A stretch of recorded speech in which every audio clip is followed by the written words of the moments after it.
ಸರ್ಪದೋಷ, ಪಿತೃದೋಷ, ನಮ್ಮ ಮನೇಲಿ ಯಾರೋ ಆಕ್ಸಿಡೆಂಟಲ್ಲಿ ಅಕಾಲ ಮೃತ್ಯು ಆಗಿದೆ, ಸೂಸೈಡ್ ಮಾಡ್ಕೊಂಡ್ಬಿಟ್ಟಿದ್ದಾರೆ, ನೀರಿಗೆ ಬಿದ್ದು ಸತ್ತೋಗಿದ್ದಾರೆ, ಈ ಥರದ ಎಲ್ಲ ದೋಷಗಳಿಗೆ ಒಂದೇ ಪರಿಹಾರ ಅಂದರೆ ಅದು ಸಾಲಿಗ್ರಾಮ ತೀರ್ಥ. ಅದು ವೈಕುಂಠ ಏಕಾದಶಿ ದಿವಸ ಹಾಕ್ಸ್ಕೊಳ್ಳೋದು 7 ಜನ್ಮದ ನಮ್ಮ ಅಷ್ಟು ಕರ್ಮಗಳನ್ನು ನಿವೃತ್ತಿ ಮಾಡಲಿಕ್ಕೋಸ್ಕರ ಅವತ್ತು ನಾವು ಸಾಲಿಗ್ರಾಮ ತೀರ್ಥವನ್ನು ಹಾಕ್ತೀವಿ. ಜನವರಿ 10ನೇ ತಾರೀಕು ವೈಕುಂಠ ಏಕಾದಶಿ ಇದೆ.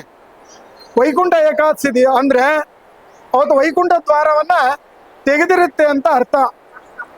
ಅವತ್ತು ತುಂಬ ರಶ್ ಇರುತ್ತೆ ದೇವಸ್ಥಾನ. ಆದರೆ ಅವತ್ತು ಎಲ್ರಿಗೂ ಯಾರ್ಯಾರು ಸಾಲಿಗ್ರಾಮ ತೀರ್ಥ ಹಾಕಿಸ್ಕೋಬೇಕು ಅಂತಿದ್ದೀರಾ ಅವತ್ತು ಬನ್ನಿ. ಅವತ್ತು ಸಾಲಿಗ್ರಾಮ ತೀರ್ಥವನ್ನು ಅವತ್ತು ಹಾಕ್ತೀವಿ.